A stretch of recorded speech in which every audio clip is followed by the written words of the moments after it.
तरह की स्त्रियां घर को स्वर्ग बना देती हैं और किस तरह की नर्क। नमस्कार प्रिय दर्शक बंधुओं, एक बार फिर आपका स्वागत है आपके अपने चैनल प्राचीन सच्ची कहानियां यूट्यूब चैनल में।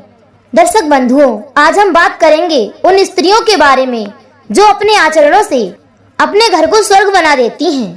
कहते हैं कि वही स्त्रियां घर को स्वर्ग बनाती हैं जिनके आचरण और व्यवहार धर्मानुकूल होते हैं।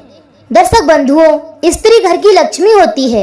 ऐसे घरों में कभी दुख और गरीबी नहीं आती जहां स्त्रियों के आचरण धर्म संगत होते हैं। तो आइए जानते हैं उन कुलीन स्त्रियों के लक्षण। पहला आचरण, अपने सास ससुर, ननद और जेठ, चाचा, आचार्य, मामा और वृद्ध स्त्रियों का आदर करना चाहिए। दूसरा, जो संबंध में अपने से छोटे हों उनको स्नेह पूर्वक आज्ञा देनी चाहिए। नंबर 3, जहां अपने से बड़े सास ससुर या गुरु मौजूद हों या अपना पति उपस्थित हो, वहां उनके अनुकूल ही आचरण करना चाहिए, क्योंकि स्त्रियों का यही चरित्र प्रशंसा के योग्य माना गया है। नंबर 4, हंसी मजाक करने वाले पति के मित्र और देवर आदि के साथ एकांत में बैठकर हंसी मजाक नहीं करना चाहिए, क्योंकि किसी पुरुष के साथ एकांत में बैठना और आजादी से हंसी मजाक करना कुलीन स्त्रियों के पतिव्रत धर्म को नष्ट करने के कारण बनते हैं। अचानक दुष्ट युवकों के साथ बैठकर हंसी मजाक करना ठीक नहीं है, क्योंकि दर्शक बंधुओं, आजाद स्त्रियों की निडरता एकांत में बुरे आचरण के लिए सफल हो जाती है। इसलिए उत्तम स्त्री को ऐसा नहीं करना चाहिए। इस तरह से चलने वाली स्त्रियों का कभी सील नहीं बिगड़ता और कुल की निंदा भी नहीं होती। बुरे इशारों से बात करने वाले और बुरे भावों को प्रकट करने वाले पुरुषों को भाई और पिता के समान देखते हुए स्त्रियों को चाहिए कि वह उनका सर्वदा परित्याग कर दे। दुष्ट पुरुषों का आग्रह स्वीकार करना, उनके साथ वार्तालाप करना, हंसी भरे संकेत, उनकी बुरी दृष्टि पर ध्यान देना, दूसरे पुरुष के हाथ से कुछ लेना या देना सर्वदा परित्याग्य है।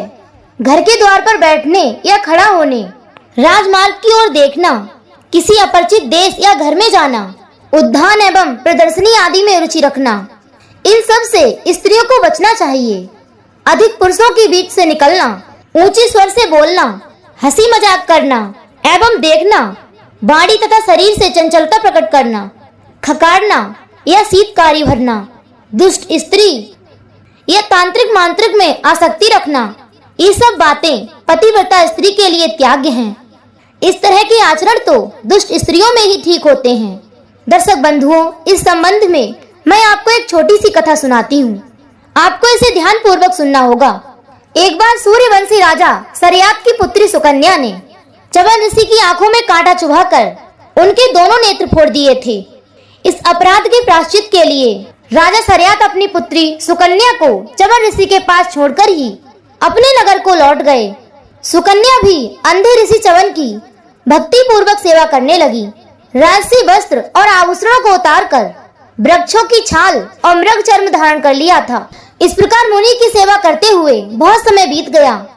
अकेले जंगल में एक अंधे ऋषि के पास एक राजकुमारी को देखकर देवराज इंद्र भी आया और उसे तरह तरह के प्रलोभन देकर लुभाने लगा, परंतु सुकन्या ने अपने मन को एकाग्र रखा और इंद्र की ओर नजर उठाकर भी नहीं देखा। तब विवश होकर इंद्र लौट गया।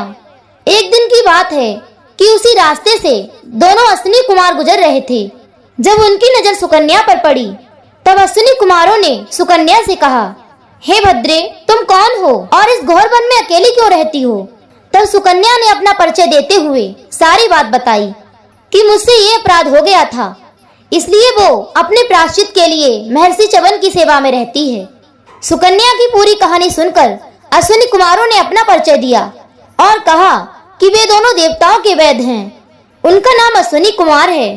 अश्विनी कुमार कहने लगे, हे सुंदरी, इस वृद्ध पति से तुम्हें क्या सुख मिलेगा? हम दोनों में से किसी एक का वरण क्यों नहीं कर लेती? दर्शक बंधुओं, अश्विनी कुमार की बात सुनकर सुकन्या ने स्पष्ट शब्दों में जवाब दिया कि मैं एक पतिव्रता स्त्री हूँ, आपको ऐसा नहीं कहना चाहिए।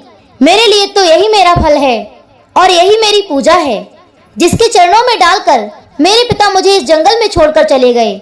मेरा ये जीवन मृत्यु पर्यंत महर्षि चमन के लिए है।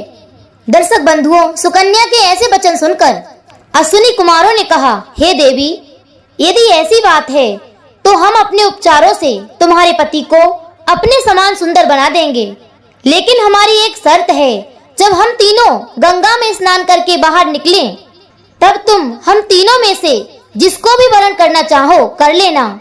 दर्शक बंधुओं, इस कार्य के लिए महर्षि च्यवन ने भी अपनी स्वीकृति दे दी। च्यवन ऋषि ने कहा, हे अश्विनी कुमारों, हमें आपकी शर्त स्वीकार है। पहले तो आप हमें अपनी तरह सुंदर और रूपवान बना दो, उसके बाद सुकन्या जिसे चाहे वरण कर सकती है, वही उसका असली पति होगा। इस प्रकार च्यवन ऋषि की बात सुनकर अश्विनी कुमार च्यवन ऋषि को लेकर गंगा जी के जल में प्रविष्ट हुए और कुछ देर बाद जब तीनों बाहर निकले, तब सुकन्या ने देखा कि वे तीनों एक ही रूप के थे। अब इनमें से मेरे पति कौन से हैं, वो ये तय नहीं कर पा रही थी। तब उसने देखा कि उन तीनों पुरुषों में से दो लोगों की पलकें नहीं गिर रही हैं और उनके चरण भी पृथ्वी को स्पर्श नहीं कर रहे हैं, लेकिन जो तीसरा पुरुष है वह भूमि पर खड़ा हुआ है और उसकी पलकें भी गिर रही थी। यही देखकर सुकन्या ने निश्चय कर लिया कि वो ही उनके पति च्यवन ऋषि हैं। तब देवी सुकन्या ने उनका वरण कर लिया और उसी समय आकाश से उन पर पुष्प वर्षा होने लगी। इस तरह से सुकन्या ने अपने पति की पहचान की। सुकन्या की भक्ति और बुद्धिमत्ता से प्रसन्न होकर च्यवन ऋषि ने अपने तपोबल से अपने आश्रम को एक राजमहल में परिवर्तित कर दिया था और राजाओं जैसी सब सुख सुविधाएं सुकन्या को प्रदान की थी। कहते हैं कि सती सतवंती नारियों के चरणों में सुख क्या, त्रिलोक के देवी देवता भी मस्तक नभाते हैं। दर्शक बंधुओं, जो स्त्री धर्म संगत आचरण करती है वो अपने घर को सदैव स्वर्ग के समान बनाए रखती है, और जो स्त्रियां धर्म के विपरीत चलती हैं, अपने पतिव्रत धर्म का पालन नहीं करती हैं, दुष्ट प्रवृत्ति की होती हैं, वे अपने घर को स्वतः ही नर्क बना लेती हैं। दर्शक बंधुओं, यह थी हमारी आज की एक छोटी सी कहानी। हम उम्मीद करते हैं आपको ये कहानी जरूर पसंद आई होगी। यदि कहानी अच्छी लगी हो तो चैनल को सब्सक्राइब करें, वीडियो को लाइक करें, कमेंट करें और अधिक से अधिक लोगों तक शेयर अवश्य करें। फिर मिलेंगे इसी तरह की एक ज्ञानवर्धक कहानी के साथ। इसी के साथ दर्शक बंधुओं, राधे राधे, जय श्री कृष्णा।